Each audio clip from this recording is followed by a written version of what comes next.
room udah ada kurang lebih 21 orang yang udah bergabung. Saya ucapkan shalom, selamat datang semuanya di Thursday prayer meeting kita sore hari ini. Semoga kita semua masih dalam keadaan yang sehat-sehat, masih senantiasa bahagia dalam keadaan apapun yang kita hadapi hari demi hari. Oke, tema kita pada PHPM kali ini adalah purity yang akan nantinya disampaikan oleh Pak Son.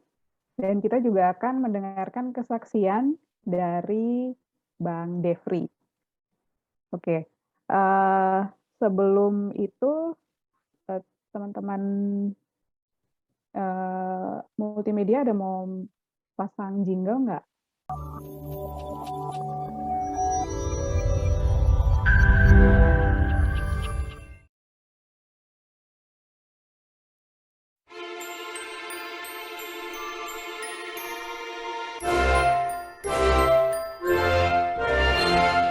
Jesus and others and you, what a wonderful way to spell joy. Jesus and others and you, the life of Easter and His born. J is for Jesus, for He was first place. O is for others, we meet face to face. Y is for you in whatever you do. Put yourself there and spell joy. Jesus and others and you, what a wonderful way to spell joy. Jesus and others and you, the life of Easter and His born. J is for Jesus, for He was first place. O is for others, we meet face to face. Y is for you in whatever you do. Put yourself there and spell joy. Ini fotonya hebat sekali, wajahnya. Oke, baik Bang Devri, selain fotonya yang kita komen, boleh kita kasih kesempatan ke Bang Devri menyampaikan kesaksian hidupnya. Silakan Bang. Waktu dan kesempatan. Saya share screen ya.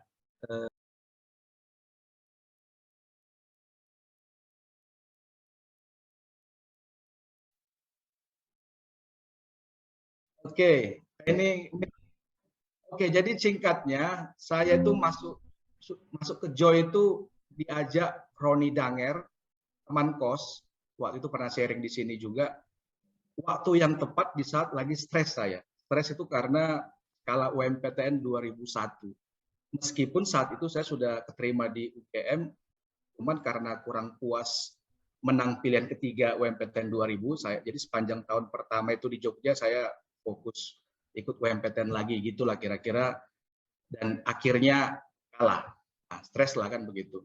Terpaksa melanjutkan kuliah S1-ku ini, dan setelah masuk ke Joy, ya adalah sedikit spirit baru melanjutkan kuliah. Tapi sebenarnya lebih tepatnya pengalian stres. Jadi kan kuliah yang kurang disukai, tapi masuk ke Joy, langsung saya tertarik di drama ministry. Jadi memang waktu awal mes meeting itu, wah ini asik nih, karena dulu waktu SMA juga beberapa kali ikut drama. Jadi singkatnya, saya sangat bersyukur saya punya pengalaman selama dari 2001 ke 2005 di Joy Drama Ministry, atau tepatnya di Joy. Pokoknya aktif lah dari 2001 sampai 2005. Tapi saya di 2005 sudah ada dikasih kesempatan lebih fokus ke leader cell group di Range Bethany waktu itu namanya. Coachnya Flow, kira-kira gitu. Itu aja, ini gambar hanya pemanis aja. Oke, next slide. Oke, singkat cerita, saya wisuda tepat waktu. 5 tahun di bulan November 2005 dengan IPK pas-pasan 2,84. Wajar IPK-ku saat itu segitu karena memang dari awal kan nggak serius kan begitu. Cuman di Joy kan karena kita sering disemangati, didoakan, ya kita sambil aktif di ministry, apalah lulus tepat waktu lah. Cuman ya sempat galau, mau kemana habis lulus? Ya wajar kan mahasiswa. Harus keluar Jogja kah atau bagaimanakah kan gitu. Bahkan saya sempat agak baper, ini kesaksian saya sama Kosut kemarin. Kok aku nggak ditawarin sih jadi full timer Joy? Hehehe kan gitu. Intinya saya masih di Jogja hingga ada info ujian penerimaan PNS awal tahun 2006. Lalu sambil persiapan saya menunggu ujian tersebut, ya saya tetap di Joy. Saya sudah ganti leader cell group, tapi bantu-bantu di drama ministry. Dan untungnya syarat IPK minimal waktu ujian penerimaan PNS tahun itu 2,80. Jadi hampir saya nggak bisa ikut tes PNS. Ya puji Tuhan langsung keterima kerja di UPT Kemenbudpar namanya pada saat itu. Sekarang udah ganti-ganti nama, tepatnya namanya dulu Balai Arkeologi Sumatera Utara. Ini baru awal tahun ini udah ganti nama jadi BRIN, Badan Riset Inovasi Nasional. Tapi posisi saya tetap sama sebagai staf peneliti sampai sekarang.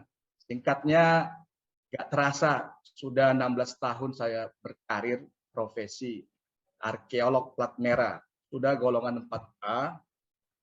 Selama itu pun saya telah menyelesaikan jenjang pendidikan sampai tertinggi. Jadi waktu di Jogja S1 arkeologi, yang kedua saya sudah di Medan, saya ambil S2 komunikasi, dan terakhir S3 lingkungan. Jadi saya tinggal ujian promosi. Jadi sebenarnya secara de facto saya sudah selesai S3, udah lama sekali sebenarnya. Cuman secara de jure-nya yaitu saya harus ujian promosi, dan itu suratnya sampai sekarang udah 3 bulan nggak keluar-keluar. Mungkin saya harus kasih sesuatu ke administrasi di USU. Singkatnya, saya sekarang bisa mensyukuri, meskipun di awal saya agak terpaksa menggeluti bidang ini. Jadi saya berpikir memang kadang jalan tangan kita itu beda Tiba-tiba awalnya saya nggak tahu mau masuk jurusan apa waktu tahun 2000. Saya masuk itu nggak suka. Saya serius di 2001. Untuk pindah dari jurusan saya, ternyata nggak keterima. Lalu saya masuk ke Joy, lalu saya ya sambil kuliah santai gitu, nggak serius. Lalu ya nggak tahu mau kemana. Mungkin kemarin waktu itu nggak ada yang nawarin saya jadi full timer Joy. Tiba-tiba ada penerimaan PNS. Kok saya yang keterima? Harusnya yang IPK 3,9 kan begitu. Jadi intinya kadang apa yang kita inginkan namun nggak kita dapat, lalu kita stres. Oke. Tapi kita harus move on dan peka melihat apa yang sudah kita dapat di depan mata, dan perlahan mungkin baru situ kita bisa mensyukuri semuanya. Saya baru perlahan bisa mensyukuri. Jadi selama di kantor pun awalnya saya juga sesudah masuk di kantor, saya sempat menangani bidang keuangan hampir 5 tahun. Jadi itulah kalau di kantor ya nilai-nilai Joy itu tetap masuk sebenarnya. Soalnya kita kerja keras, kerajinan begitu. Dan akhirnya saya mengundurkan diri sampai saya ada posisi di kantor, istilahnya itu pejabat pembuat komitmen. Jadi selalu lintas uang kantor itu saya yang harus naikkan. Tapi ketika saya sudah mulai, ya begitulah banyak yang aneh-aneh, sepertinya udah nggak cocok, saya mengundurkan diri. Saya akhirnya fokus jadi arkeolog.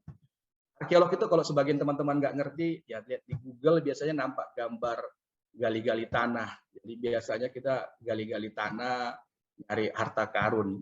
Atau lebih tepatnya benda-benda yang tinggal di tanah supaya kita rekonstruksi. Ini asik sebenarnya buat siapa tahu saudara punya anak, saudara suka berpetualang. Seperti ada gambar saya nyelam di Pulau Belitung itu nyelam di kedalaman 25 meter, ada kapal tenggelam. Jadi memang kita latihan untuk mencari data. Memang bahaya tapi mengasihkan. Dan saya sangat mensyukuri karena sekarang kerjaan seperti ini tidak lebih nggak perlu duduk di meja kantor gitu. Jadi asik. Lalu seperti karir juga kemarin saya karena sudah golongan 4A, sudah ikut lelang jabatan, sudah bisa ikut lelang jabatan, kemarin ikut coba sempat 3 besar tapi akhirnya nggak terpilih. Saya syukuri nggak masalah. Cuman saya berpikir kayaknya ya di masa-masa seperti ini kalau mau jadi pejabat bisa, tapi nggak jadi pejabat juga nggak masalah sih menurut saya kan gitu. Jadi ada persimpangan di langkah kehidupan saya selanjutnya. Next slide. Waktunya. Next slide. Oke, jadi saya sedikit membahas tentang kemurnian. Mungkin nanti Pak Son akan lebih apa. Ini sudut pandang pribadi saya secara subjektif. Saya lihat di laman resmi Joy, definisi kemurnian itu sebagai salah satu nilai Joy itu terkait seks dan pacaran. Topik yang paling menarik bagi anak muda mahasiswa nggak bakal habis dibicarakan. Ya, saya setuju. Saya tahun 2000-an saya di Joy nggak ada larangan nggak boleh pacaran, dan bagaimana mungkin orang melarang berpacaran. Jadi concern terhadap masalah ini karena ada kelas khusus Christian dating. Ya, saya masih ingat ini 103 ini. Lalu di Wikipedia saya dapat definisinya purity terkait tidak memiliki hubungan seksual sebelum pernikahan. Juga berarti kesetiaan kepada suami dan atau istri dalam pernikahan. Saya sejenak merenung tadi, lalu saya tuliskan ya pacaran. Ya ini jadi cerita lucu sih karena saya udah melewatinya kan gitu. Jadi kalau ketemu sama teman ini bisa ketawa-ketawa kalau ingat ini. Jadi pacaran itu kan ya kalau ditolak ya nggak pacaran kan begitu. Saya dulu ada teman Nando ini di anak Nando dance sering sharing seperti ini. Kalau diterima jadian kan gitu. Sesudah pacaran ada masalah kan begitu. Dan kalau terlalu bucin, nah bucin ini istilah yang untuk kaula muda sekarang bisa MBA kan gitu. Saya berpikir seperti itu. Saya dulu punya teman orang tua dari kampung asal, ya orang tuanya datang ke Jogja bukan untuk melihat teman saya itu wisuda, tapi harus melihat cucunya lahir. Ya seperti itulah kehidupan di Jogja. Dan waktu itu sempat heboh, ada riset yang mengatakan di Jogja itu mahasiswanya 97% nggak perawan lagi. Itu sempat heboh, saya tahu itu, masih ingat saya. Sampelnya cuma 2000 tapi nggak tahu di mana diambil sampelnya. Lalu Joy juga pernah buat suatu film berjudul Ada Apa Dengan Kita. Kebetulan saya sutradaranya dan salah seorang penulis skenario bersama beberapa full-timer staff. Film ini bercerita tentang seorang mahasiswa cowok, Alex, yang dikenal anak tuan, aktif pelayanan. Dia galau, pengen punya pacar, nggak sengaja terlihat pornografi di warnet, mimpi basah, dan akhirnya punya kebiasaan masturbasi. Dia jadi stres, merasa munafik. Dia kadang pengen seperti teman kosnya yang bebas bawa pacar kamar. Makanya ini ada penggalan ceritanya ini untuk laki-laki ngerti ini. Jadi pesan film ini agar para mahasiswa yang sudah dewasa fisik hingga nafsu seksnya ada, hingga harus masturbasi, akan muncul perasaan tidak suci lagi. Tapi mereka harus berjuang terus. Atau sebaiknya bagaimana? Ini film tempat kita ikut festival dulu di Jogja itu, dari 40 peserta itu kita peringkat 5 atau peringkat 6 itu. Ya kita diwawancara di TV lokal, kayak selebritis lah kita waktu itu. Jadi intinya saya sangat bersyukur sekali punya pengalaman di drama ministry dan di Joy Mass Meeting lah kan kira-kira. Lalu dari semua ini saya muncul berpikir kesannya pacaran di kalangan mahasiswa waktu itu ada nggak manfaatnya? Ya itu yang menjadi permenungan saya dulu dan sekarang saya renungkan lagi. Oke, next slide terakhir. Next slide. Oke, jadi saya memaklumi Joy mungkin dulu nggak merekomendasikan mahasiswa semester awal berpacaran. Tapi konsekuensinya ada yang berpotensi backstreet. Ini bisa dianggap munafik. Bahkan ada yang keluar dari Joy waktu itu. Dia masuk di drama ministry, pacarnya di ministry lain. Mereka dari awal sudah pacaran di kampus, lalu mereka aktif pelayanan, tapi tiba-tiba mereka menghilang. Saya ketemu di kampus karena mereka mahasiswa UGM, saya tanya kok nggak di Joy lagi? Ya kayaknya kurang cocok kan gitu. Jadi saya berpikir bisa orang keluar dari Joy karena sepertinya jangan-jangan dilarang atau nggak direkomendasikan itu kan beda tipis ya. Jadi jangan-jangan saya berpikir jumlah anggota Joy sekarang banyak menurun secara kuantitas juga akibat pandangan yang menyatakan di Joy dilarang loh pacaran kan gitu. Jadi ini perlu menurut saya melakukan evaluasi strategi untuk treatment ke Joyer mahasiswa karena Joy sekarang sudah usia udah tua. Tapi ini masalah apalagi beda zaman kan seperti itu. Saya juga, nah ini pengalaman hidup saya. Saya sebelum menikah, ini gambar saya dengan istri dan kedua anak, saya bukan Joyer ideal juga memegang nilai Joy terkait purity. Kalau bicara pacaran ya, saya sering ditolak cewek, dulu di Joy juga ada yang nolak cewek saya kan itu lucu-lucuan aja sekarang, bahkan ya diterima ada kan gitu. 4 kali saya pacaran, saya baru hitung kemarin. Pacar pertama ketiga putus karena faktor utama LDR. Jadi pacar kedua saya itu anak Joy. Saya selesai kuliah, udah mulai serius dekat sama dia, lalu jarak jauh karena saya udah di Medan, dia di mana gitu. Akhirnya setahun lebih banyak masalah komunikasi, ya putus. Yang ketiga juga seperti, kalau yang pertama itu antara SMA sampai kuliah aja surat-suratan, belum ada handphone, beda dia kan gitu. Jadi surat-suratan, malah pindah kos nggak tahu mau ngirim kemana lagi. Jadi kayaknya tuh nggak masuk kategori serius lah. Gitu. Tapi intinya saya kurang, tampaknya saya nggak cocok LDR mungkin gitulah. Jadi saya akhirnya berdoa, Tuhan saya kasih yang dekat-dekat aja lah. Jadi puji Tuhan saya, ya anggaplah pacar keempat saya itu ya istri saya sekarang. Hanya nggak sampai 3 bulan kita proses, sudah langsung menikah. Sekarang kami punya 2 anak, semoga kami bisa mendampingi mereka masalah seks dan pacaran. Ya, semua terasa cepat di masa sekarang. Dengan smartphone, ungkapan cinta multimedia langsung sampai. Dulu saya harus merangkai surat cinta sampai berlembar-lembar ganti kertas. Nggak elok rasanya lihat di TikTok viral. Anak kelas 1 SMP pacaran diwawancarai dengan bangganya. Harusnya mereka dimotivasi dulu untuk berprestasi agar yang disukainya respect sama prestasinya. Cukup sampai di situ dulu. Kalau bisa sampai lulus kuliah S1 idealnya barulah pacaran. Kan kira-kira gitulah logikanya. Cuman sepertinya lebih banyak yang nggak ideal. Mungkin saya juga nggak ideal kan. Jadi semoga kami bisa mendidik anak-anak kami ini seperti yang ada visi misi nilai jual itu saya sangat mendukung. Cuman mungkin harus lebih kreatif, lebih kritis, lebih peka, lebih arif karena ya itu tadi beda zaman saya dengan anak saya. Dulu saya surat-suratan masih lama proses. Sekarang mereka udah punya handphone, udah punya smartphone. Jadi saya khawatir dengan kedua anak saya ini saya nggak bisa mendampingi terkait masalah purity ini. Kira-kira begitu. Dan ya semoga kesaksian saya ini ada manfaat bagi saudara-saudari seiman. Tuhan Yesus memberkati. Amin. Itu aja. Terima kasih. Sharingnya terkait dengan purity, kayaknya memang ini permasalahan yang sangat relevan dengan kondisi anak-anak muda baik kita yang zaman dulu pernah muda sama yang sekarang sedang menjalani masa-masa muda. Ini semuanya relevan gitu ya. Oke. Terima kasih Bang Devri untuk sharingnya. Untuk membungkus sharing dari Bang Devri, saya minta kesediaan dari Kak Cia untuk mendoakan Bang Devri. Oke, mari kita berdoa. Tuhan, kami bersyukur kalau saudara kami Devri boleh memberikan kesaksian malam hari ini tentang bagaimana Tuhan ada dalam perjalanan kehidupannya selama dia kuliah sampai pada dia membuat pilihan-pilihan pekerjaan yang sampai saat ini digelutinya. Kami bersyukur juga untuk sharing mengenai bagaimana purity juga menjadi salah satu nilai dalam kehidupannya yang diperjuangkannya. Dan sampai saat ini pun nilai-nilai joy masih menjadi rambu-rambu dalam kehidupan Bang Devri dan keluarganya.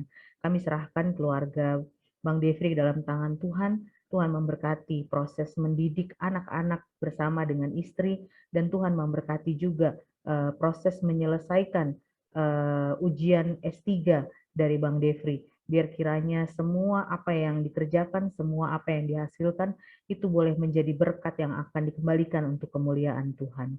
Kami akan melanjutkan THPM kami malam hari ini. Kami mohon penyertaan Tuhan dan kami mohon sukacita daripada Tuhan. Demi Kristus yang hidup kami berdoa dan bersyukur. Amin. Amin. Terima kasih Kak Cia untuk doanya. Terima kasih Devri. Ya, kesaksian yang sangat jujur, sangat terbuka. Terima kasih. Ya, sebelum saya mulai membawa firman Tuhan, saya mau mengucapkan terima kasih kepada teman-teman yang memberi kata-kata yang sangat menghibur saya dan keluarga saya, juga terhadap berkaitan dengan kepulangan ibu saya. Memang ibu saya meninggal dunia tanggal 3 bulan April tetapi upacara pemakamannya dilaksanakan tanggal 10 bulan Mei. Karena ada dua unsur kenapa lama sekali menunggu sampai upacara pemakaman, karena salah satu faktor itu adalah kebiasaan di Amerika. Di Amerika tidak seperti Indonesia. Indonesia kalau orang meninggal langsung 1 hari 2 hari kemudian kan memakamkan. Tapi saya tidak tahu kenapa, tapi US itu biasanya mereka menunggu biar semua keluarga yang dari jauh-jauh itu berkumpul gitu. Jadi bisa 1 minggu, 2 minggu gitu. Tapi karena ada satu unsur lagi, karena gara-gara COVID-19, jadi banyak orang meninggal, maka sulit sekali untuk mencari yang tempat untuk upacara pemakaman. Jadi kami harus menunggu sampai tanggal 10 Mei. Terus kemudian ada juga saya harus mengungkapkan terima kasih karena kemarin ulang tahun saya, terus kemudian teman-teman begitu banyak memberi kata-kata selamat ulang tahun kepada saya, dan juga ada yang seru gitu ya, teman-teman yang nyanyi happy birthday Pason, happy birthday Pason itu di Facebook gitu selalu muncul. Mungkin banyak orang Korea kaget-kaget gitu melihat itu. Oke. Nah, seperti tadi Devri udah mengungkapkan, purity itu adalah salah satu nilai joy dari 7 nilai. Dari awal waktu saya mulai persekutuan joy, di dalam pikiran saya sama sekali tidak ada harus kita punya nilai purity di dalam persekutuan joy. Karena saya kira semua mahasiswa di Jogja pure gitu loh. Jadi saya betul-betul melihat orang Indonesia itu mukanya begitu murni, terus kemudian ya jujur, ya, jadi sama sekali di dalam pikiran saya nggak ada joy harus pegang nilai purity. Tapi lama kelamaan saya mengenal situasi Jogja, ya seperti Devri bilang. Saya nggak sampai mengetahui tentang data statistik gitu. Tapi lama kelamaan saya betul-betul mulai tahu bahwa di Jogja begitu bebas antara cewek cowok gitu. Ya. Karena mungkin dari jauh-jauh, dari sanak saudara, orang tua, dari keluarga. Jadi betul-betul Jogja itu adalah satu tempat yang betul-betul menikmati kemerdekaan dari segala ikatan. Jadi betul-betul bebas, ya. Dan apalagi waktu saya mengajar akuntansi, di kelas ada cewek cowok itu selalu berada 2. Jadi seperti satu pasang kecoa gitu loh. Jadi di mana-mana itu berdua. Bukan hanya kelas saja, di kantin juga berdua, terus kemudian naik sepeda juga berdua, di mana-mana berdua. Sampai kaget gitu. Saya nggak pernah satu pasangan mereka itu terpisah, nggak pernah gitu loh. Nah, sampai saya pikiran mereka kapan mengembangkan relasi dengan teman lain gitu. Karena hanya dua. Ya.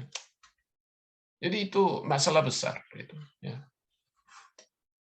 Nah sebenarnya mahasiswa itu adalah masa emas untuk mengembangkan friendship. Ya, bukan hanya jenis yang sama, jenis yang lain, tetapi yang teman, yang cowok antara cowok, terus kemudian di antara cewek pun juga harus mengembangkan friendship gitu. Tapi karena kalau hubungan antara cewek cowok itu kan sangat eksklusif ya. Kalau hubungan antara cowok-cowok itu kan biasanya ya ada kecualian homoseksual atau apa gitu. Tetapi kalau biasanya friendship antara cowok-cowok kan sangat inklusif gitu loh. Kita bisa menerima teman lain kan itu. Tetapi kalau hubungan antara cewek cowok sangat eksklusif. Jadi nggak ada orang yang bisa masuk ke situ gitu. Tapi coba mulai misalnya dia freshman kelas 1, dia udah mulai berhubungan pacaran atau apa. Wah, itu sulit sekali. Saya merasa sayang sekali. Ini anak ini kalau misalnya setelah dia SMA, saya nggak tahu mungkin SMA juga dia berpacaran atau apa gitu.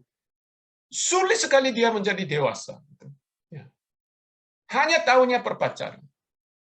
Nah, apalagi kalau ya seperti Devri sangat jujur dia katakan misalnya orang yang umur awal 20-an begitu kuat sekali gitu loh. Sex drive-nya itu begitu kuat. Jadi kalau misalnya cewek cowok sudah dekat, mau tidak mau arahnya ke situ. Jadi harus lewat garis. Kita harus mengaku kita adalah manusia. Ya. Nggak ada perkecualian. Ya, pendeta siapa. Ya kadang di kalangan Katolik juga misalnya ya Romo juga, suster juga bisa melewati garis juga gitu loh. Kalau kita tidak hati-hati, siapapun tidak bermegah saya bisa menang. Manusia semua mempunyai kelemahan dalam hal itu. Nah, di Joy juga. Satu hari saya mendengar di perkantas ada seorang staf cowok, dia melanggar garis itu sama anggota cewek. Kemudian persekutuan perkantas itu hampir tutup, lenyap. Nah, satu hari saya melihat Joy juga begitu, banyak cewek cowok itu udah mulai berpacaran terus. Satu hari saya betul-betul merasa krisis. Nah, siapa tahu Joy juga kalau tidak ada guideline yang jelas, siapa tahu Joy juga gitu. Ya, antara cewek cowok begitu bebas melakukan apa aja. Jadi satu hari saya nggak bisa tidur. Kemudian saya mikir-mikir, oke, misalnya saya melarang berpacaran di Joy, pasti anak-anak berprotes kemudian akan mengundurkan diri. Oke, jadi Joy bubar. Tetapi kalau saya tidak melarang, mereka bebas berpacaran, kemudian banyak masalah, kemudian Joy lenyap, akibatnya sama aja. Oke, saya melarang, terus kemudian guideline-nya jelas, maka orang-orang yang tidak setuju, kemudian mereka mengundurkan diri, maka Joy bubar. Kalau saya tidak melarang, tidak ada guideline yang jelas, kemudian anak-anak bebas berpacaran, kemudian melarang garis. Kemudian Joy bubar, akibatnya sama. Kalau gitu, saya harus melarang. Itu adalah kesimpulan saya. Tapi saya bersyukur. Ini luar biasa.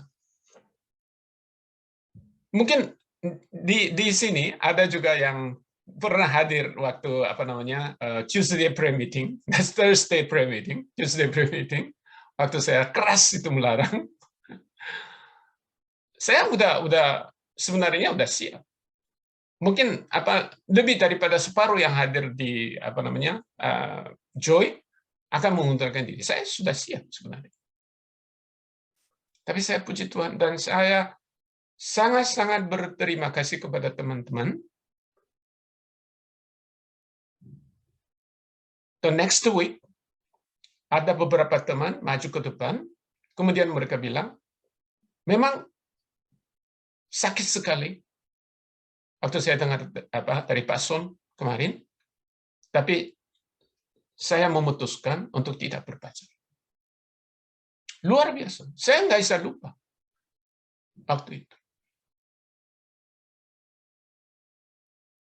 Nah, sampai sekarang pun, kalau tidak ada teman-teman yang berani mengatakan begitu, kemudian melakukan, Joy tidak bisa memegang nilai purity ini sebenarnya. Itu semua adalah teman-teman yang rela berkorban. Protes ini bukan hanya dari dalam Joy saja, tetapi dari luar juga banyak omongan. Joy ini kayak agak ajaran sesat gitu ya. Masa sih bisa melarang berpacaran? Tapi sebenarnya purity ini penting sekali, penting sekali. Mungkin kata penting itu tidak cukup gitu. Nah, akhir-akhir ini saya merenungkan dari 1 Korintus. Nah, memang kota Korintus itu terkenal sekali sebagai percabulan gitu. Karena makmur. Korintus adalah harbor itu apa? Pelabuhan. Dan dua samudera ketemu, maka mereka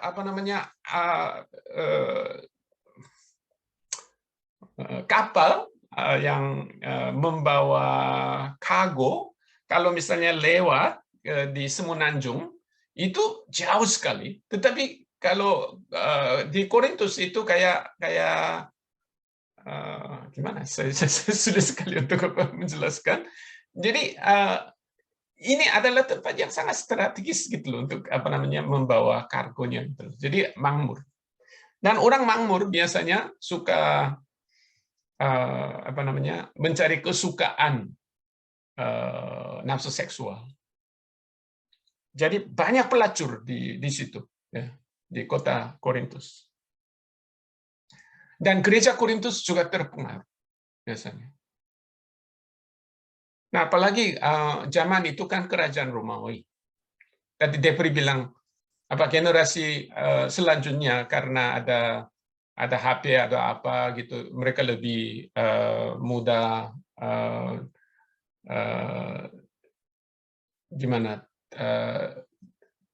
disposed to porno atau apa.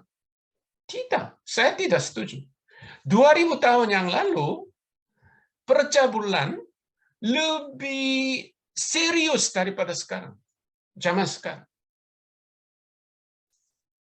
Makanya di dalam surat Roma, Rasul Paulus begitu menegaskan pada hal-hal yang tidak murni.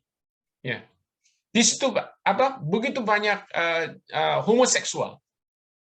biasa-biasa gitu di kerajaan Romawi. Kalau di Amerika misalnya atau negara-negara lain, misalnya orang-orang yang selalu demo-demo karena mereka suka homoseksual atau apa, dibandingkan dengan homoseksual zaman kerajaan Romawi, ini sepele sebenarnya. Luar biasa. Maka gereja-gereja di dalam kota Korintus juga sangat terpengaruh.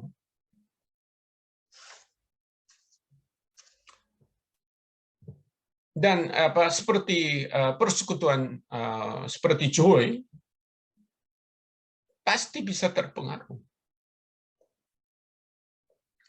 Di dunia sekarang orang mengejar romans itu bukan dosa lagi.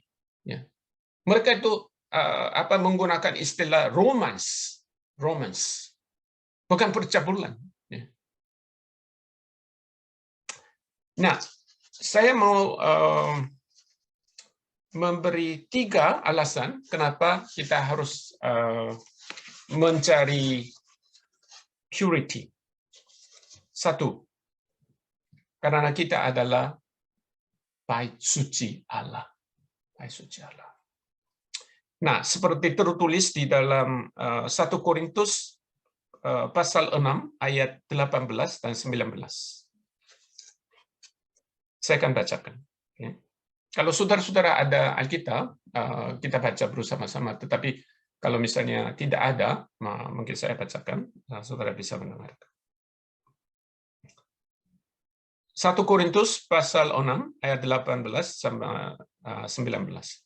Jauhkanlah dirimu dari percabulan. Setiap dosa lain yang dilakukan manusia terjadi di luar dirinya. Tetapi orang yang melakukan percabulan berdosa terhadap dirinya sendiri. Atau tidak tahukah kamu bahwa tubuhmu adalah bait Roh Kudus yang diam di dalam kamu? Roh Kudus yang kamu peroleh dari Allah. Dan bahwa kamu bukan milik kamu sendiri. Dosa-dosa yang lain yang kita lakukan, itu adalah di luar tubuh kita. Ya. Misalnya mencuri, membunuh, membuat orang lain terluka atau apa, semua dilakukan di luar tubuh kita. Tetapi percabulan itu pada tubuh dirinya sendiri.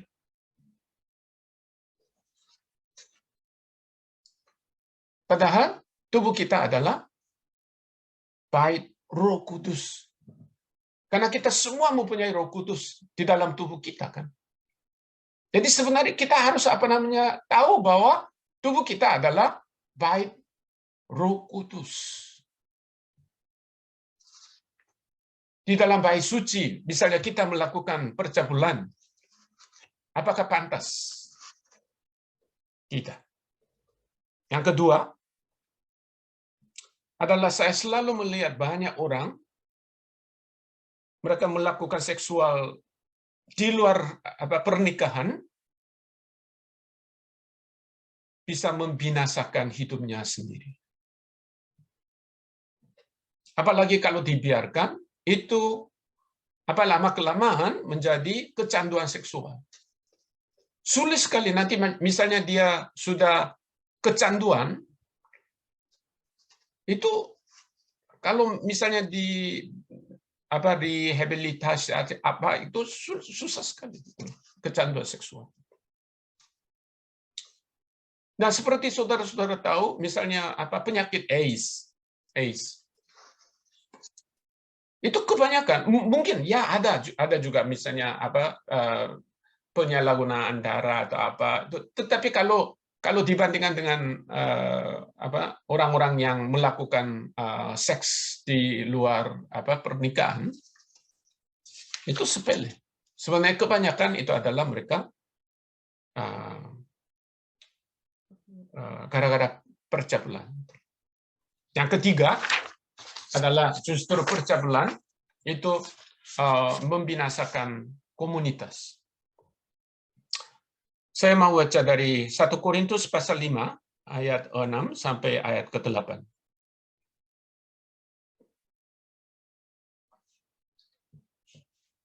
Saya bacakan. Kemukaanmu tidak baik. Tidak tahukah kamu bahwa sedikit ragi mengkamiri seluruh adonan? Buanglah ragi yang lama itu, supaya kamu menjadi adonan yang baru, sebab kamu memang tidak beragi. Sebab anak domba Paskah kita juga telah disembelih, yaitu Yesus, yaitu Kristus. Karena itu, marilah kita berpesta bukan dengan ragi yang lama, bukan pula dengan ragi keburukan dan kejahatan, tetapi dengan roti yang tidak beragi, yaitu kemurnian dan kebenaran. Nah, satu orang pun kalau misalnya dia sudah kayak melakukan percabulan, itu seperti ragi yang mempengaruhi adonan yang lain, itu merusakkan komunitas. Maka ya, sebagai kesimpulan saya mau memberi tips, 4 tips. 1, kalian lebih baik menikah. Lebih baik menikah. Kalau misalnya saudara terpanggil untuk melayani Tuhan sebagai single, tidak masalah itu. Nah, itu adalah juga kehendak Tuhan. Tetapi kalau tidak ada bakat single, lebih baik menikah. Saya bacakan 1 Korintus pasal 7 ayat 1 dan 2. Okay. Itu nasihat dari Rasul Paulus. Dan sekarang tentang hal-hal yang kamu tuliskan kepadaku adalah baik bagi laki-laki kalau ia tidak kawin, tetapi mengingat bahaya percabulan, baiklah setiap laki-laki mempunyai istrinya sendiri, dan setiap perempuan mempunyai suaminya sendiri.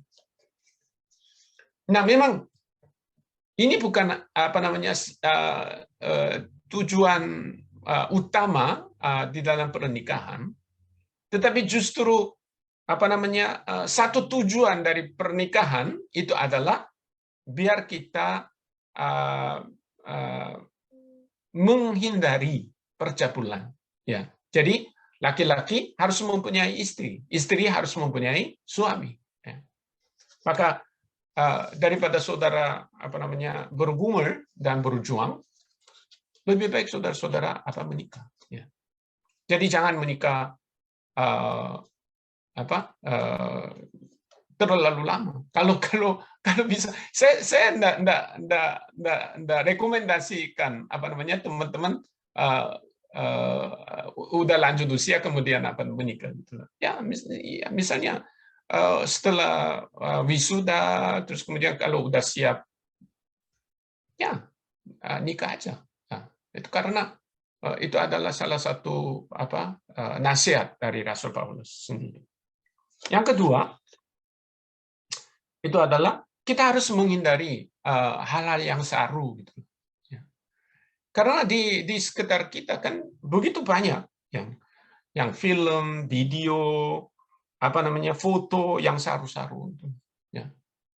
Jangan kita mempunyai hal-hal ini di dalam kamar kita, terus kemudian kita berjuang, sulit sekali gitu loh, semua dibuang. Jangan saudara punya ini. Nah, ya seperti Raja Daud. Raja Daud, siapakah Raja Daud? Dia adalah satu figur yang begitu diterima oleh Allah.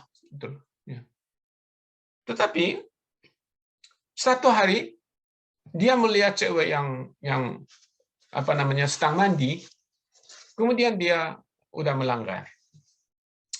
Seperti 2 Samuel pasal 11 ayat 2 sampai 4. Saya bacakan. 2 Samuel pasal 11 ayat 2 sampai 4. Sekali peristiwa pada waktu petang, ketika Daud bangun dari tempat pembaringannya lalu berjalan-jalan di atas soto istana, tampak kepadanya dari atas soto itu seorang perempuan sedang mandi. Perempuan itu sangat elok rupanya. Lalu Daud menyuruh orang bertanya tentang perempuan itu, dan orang berkata, itu adalah Bathsheba binti Eliam, istri Uria orang Het itu. Sesudah itu Daud menyuruh orang mengambil dia. Perempuan itu datang kepadanya. Lalu Daud tidur dengan dia. Perempuan itu baru selesai membersihkan diri dari kenajisannya. Kemudian pulanglah perempuan itu ke rumahnya. Kalau kita melihat proses yang peristiwa ini, Daud bisa menolak nafsunya dia sendiri. Dan karena dia lanjutkan terus, maka akhirnya dia dihukum, diberi hukuman. Sedangkan ada seorang lain namanya Yusuf di dalam Kejadian. Dia adalah berposisi yang sangat mudah tergoda sebenarnya. Nah, apalagi istrinya Potifar itu menggoda dia, tetapi dia melarikan diri dari situ. Maka akhirnya dia menjadi orang yang sukses. Dia jadi perdana menteri. Kalau misalnya dia melanggar, pasti dia nggak diangkat gitu sebagai orang yang begitu bernilai. Kejadian pasal 39 ayat 7 sampai 13. Saya bacakan. Selang beberapa waktu, istri tuannya memandang Yusuf dengan berahi, lalu katanya, marilah tidur dengan aku. Tetapi Yusuf menolak dan berkata kepada istri tuannya itu, dengan bantuanku, tuanku itu tidak lagi mengatur apa yang ada di rumah ini, dan ia telah menyerahkan segala miliknya pada kekuasaanku. Bahkan di rumah ini, ia tidak lebih besar kuasanya daripadaku. Dan tiada yang tidak diserahkannya kepadaku selain daripada engkau. Sebab engkau istrinya, bagaimanakah mungkin aku melakukan kejahatan yang besar ini dan berbuat dosa terhadap Allah? Walaupun dari hari ke hari perempuan itu membujuk Yusuf, Yusuf tidak mendengarkan bujukannya itu untuk tidur di sisinya dan bersetubuh dengan dia. Pada suatu hari, masuklah Yusuf ke dalam rumah untuk melakukan pekerjaannya, sedang dari seisi rumah itu seorang pun tidak ada di rumah. Lalu perempuan itu memegang baju Yusuf sambil berkata, marilah tidur dengan aku. Tetapi Yusuf meninggalkan bajunya di tangan perempuan itu dan lari keluar. Ketika dilihat perempuan itu bahwa Yusuf meninggalkan bajunya dalam tangannya dan telah lari keluar. Ini adalah sikap yang betul-betul mengejar purity itu. Yang ketiga, itu adalah jangan kita melakukan dating yang tidak bertanggung jawab. Nah, saya tidak setuju, misalnya cucuku sekarang berumur 6, dia mau menikah. Saya kira tidak, dia nggak siap sama sekali. Nah, sama ya. Anak saya misalnya dia masih SD, saya nggak setuju. Ya, saya sangat mengharapkan anak saya atau cucu saya akan menikah, tetapi jangan sekarang. umur 6, jangan sekarang. SD, menurut saya belum. SMP belum, SMA belum, mahasiswa kelas 1 belum, kelas 2 belum. Ya. Saya tidak tahu apakah ya harus ke kelas 4 atau apa gitu. Tetapi pokoknya saudara harus tahu guideline-nya. Ya. Dan juga saya sangat merekomendasikan saudara ketemu pasangan hidup di Joy gitu. Ya. Nah, walaupun ada larangan, tetapi ya kalian banyak sekali itu nikah di antara teman Joy itu. Jadi saya sangat senang sekali gitu loh. Misalnya kalian mencari pasangan, tapi dari jauh kalian bisa melihat gitu. Jangan saudara, oh ini adalah saya mau nikah orang ini, tapi jangan saudara hanya melihat dari sudut pandang manusia gitu. Harus bertanya kepada Allah. Ya. Terus kemudian menikah pada waktu yang ditentukan oleh Allah. Ya. Jangan saudara takut gitu loh. Misalnya, sekarang saya nggak pegang cewek ini, nanti gimana gitu. Jangan seperti itu. Ya. Pasti Tuhan menyiapkan teman hidup yang paling baik untuk teman-teman. Yang ketiga, yang keempat terakhir. Kalau misalnya saudara sekarang menghadapi krisis atau masalah percabulan, harus mempunyai teman yang jenis sama, yang cewek, cowok-cowok, untuk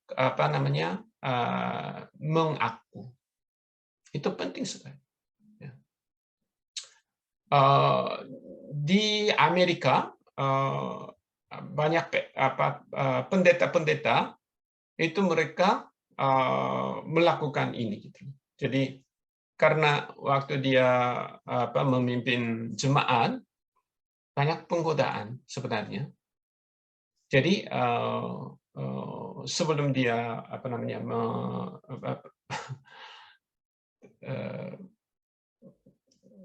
masuk ke dalam masalah, dia harus mempunyai teman yang saling melakukan pengakuan. Jadi harus teman itu harus dipercayai. Terus jujur, terbuka, transparan.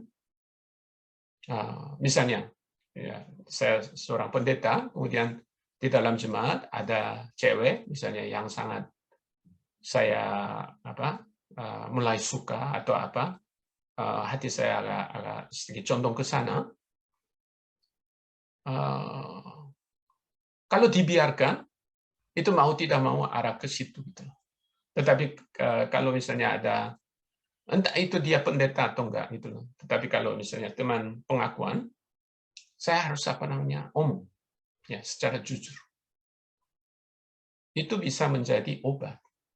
Kalau enggak susah gitu. Entah saudara sudah nikah pun, itu godaannya selalu ada. Ya. Jangan saudara, oh saya udah punya istri, oh saya udah punya suami. Tidak. Ya. Selalu manusia. Itu bisa. Sekarang saya umur 70, hampir 70. Ya, sebentar lagi 70. Apakah saya tergoda atau tergoda? Masih tetap tergoda. Mungkin saudara-saudara kira, wah Pak Sun, 70-an, masa sih tergoda? Di Korea ada pepatah begini. Sampai umur berapa bisa bisa bebas dari masalah percabulan? Tidak ada batas. Orang yang mempunyai tenaga untuk pegang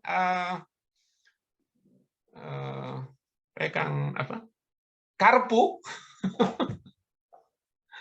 masih tergoda.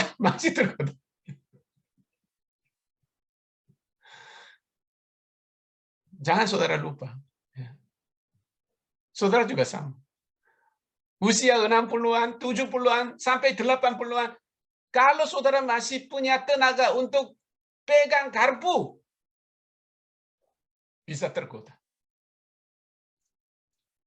Jadi jangan saudara memegangkan diri. saya udah bebas dari situ. Enggak. Saya juga harus hati-hati. Ya. Kalau enggak, mudah sekali kita terjun ke dalam jurang. Kuasa percabulan itu adalah kayak api, gitu. Api. Artinya begitu kuat dan sangat destruktif.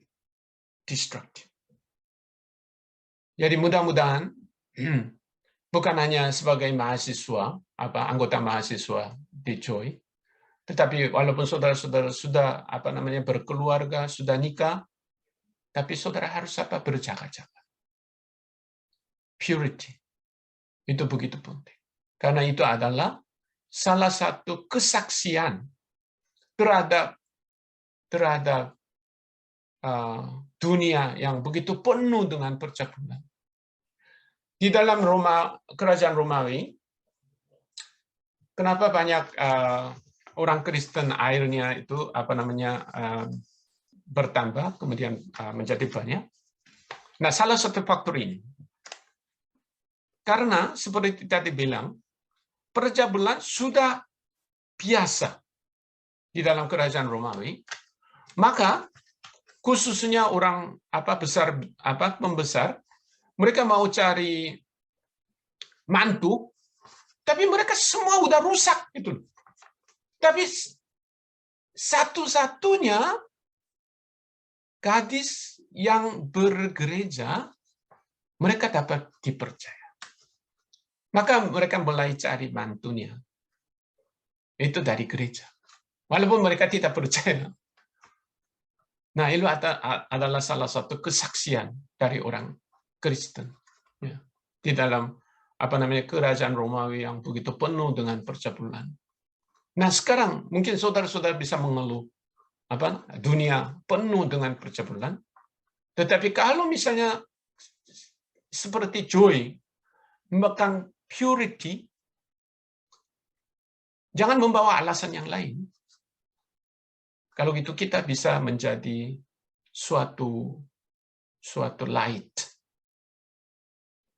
light of Jesus. Kemudian itu bisa menjadi kesaksian yang kuat. Mari kita berdoa. Tuhan Allah Bapa kami, terima kasih karena di Joy kami telah belajar purity sebagai nilai yang begitu penting, Tuhan. Tapi Tuhan, nilai itu bukan sekedar waktu kami masih belajar sebagai mahasiswa. Tapi walaupun kami udah berkeluarga, kami udah usia menjadi 40-an, 50-an, 60-an, sampai 70-an pun,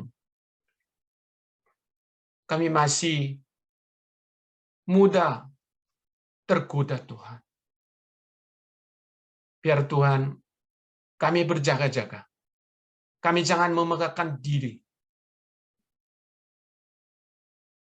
Tubuh kami adalah bait Roh Kudus yang diam di dalam kami, Tuhan.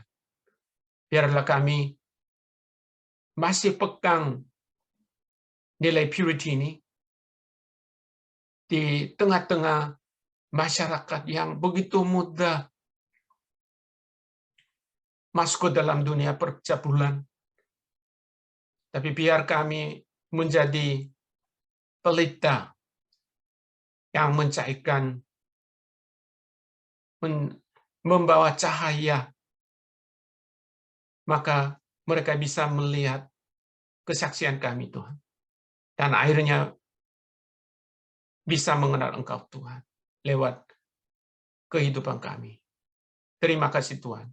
Hanya dalam nama Yesus Kristus kami berdoa. Amin. Terima kasih, Pak Son, untuk firman Tuhan.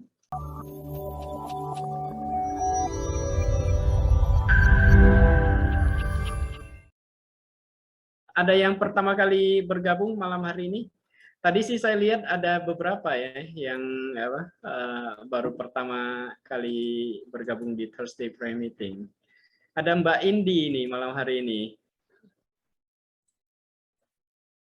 Mbak Indi bisa menyapa teman-teman sebentar, Mbak Indi. Iya, halo semuanya. Terima kasih sudah bergabung malam ini, Mbak Indi. Iya, makasih. Kelihatan segar kok. Ya, kami tetap terus mendoakan tuh Mbak Indi ya. Iya, terima kasih. Ada lagi yang lain? Teman-teman bisa bantu tadi di grup kalau ada temannya yang baru pertama kali bergabung, mungkin bisa dikenalkan. Nancy ini pertama kali atau udah pernah. Nancy. Nancy 3 kali ya kalau salah ya. Oh ya, oke lah. Cuma Nancy aku nggak pernah lihat buka kamera, dia cuma namanya aja. Pernah buka sekali sih, awal-awal buka kamera sekali ya. Nancy siapa nih? Karena kita keliru Nancy Nora atau Nancy yang lain.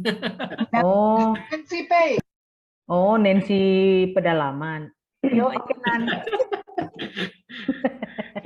Itu kita lagi menunggu kesaksiannya Nancy di buletin kita, itu sudah dijadwalkan.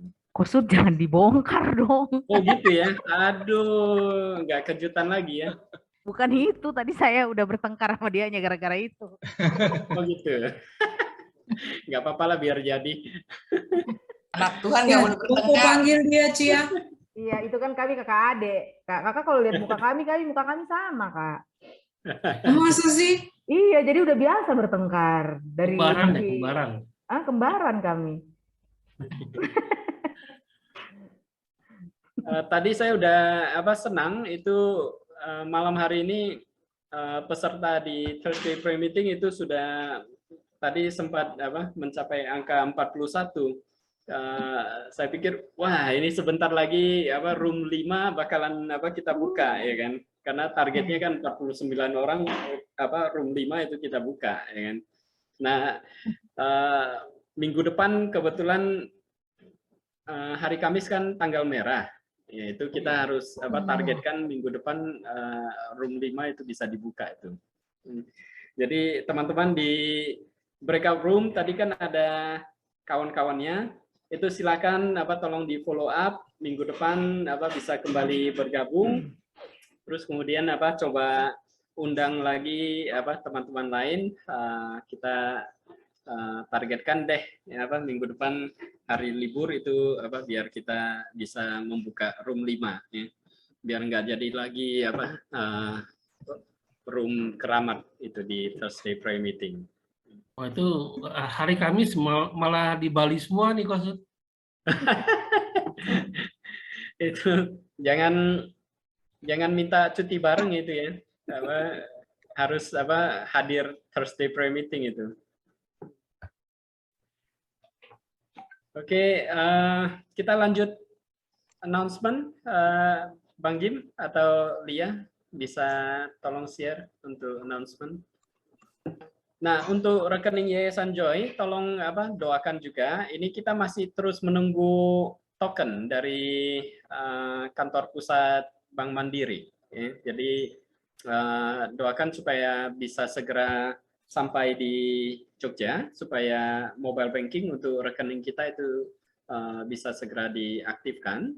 Ini kita masih akan terus update untuk data Joyers. Kak Cia dan juga Zera itu akan bantu follow up. Teman-teman juga silakan kalau tahu ada teman-teman lain yang masih belum update datanya. Kalau teman-teman bergabung di WA Group Ministry itu silakan share juga link dan QR code. Di buletin kita juga ini selalu kita tetap cantumkan ya, mohon dorong mereka untuk bisa segera update ya. Kita harapkan sampai akhir tahun itu targetnya sih kita bisa mendata itu 500 joyers ya. Itu jadi tolong doakan itu saja. Oh, untuk minggu depan pembicara kita malam hari ini juga hadir, itu Kak Vera itu akan sharing firman Tuhan untuk minggu depan. Temanya itu authenticity, otentik. Jadi silakan teman-teman bisa hadir kembali minggu depan. Kita akan tutup Thursday Prayer Meeting malam hari ini. Boleh saya minta Mbak Riana untuk menutup kita di dalam doa? Mari kita berdoa. Bapa kami bersyukur untuk persekutuan kami malam hari ini. Kami bersyukur bisa mendengarkan sharing firman, mendengarkan kesaksian, dan kami bisa mendoakan satu dengan yang lain, Tuhan. Engkau sendiri memberkati kami juga, Bapa, biar kami juga boleh menjadi pelaku firman apa yang sudah kami dengarkan. Terima kasih, Bapa. Kami menyerahkan aktivitas kami setelah ini ke dalam tangan-Mu. Di dalam nama Yesus Kristus kami berdoa. Amin. Terima kasih, Mbak Ri. Kita akan nyanyi farewell song.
Sampai jumpa minggu depan. Terima kasih semua.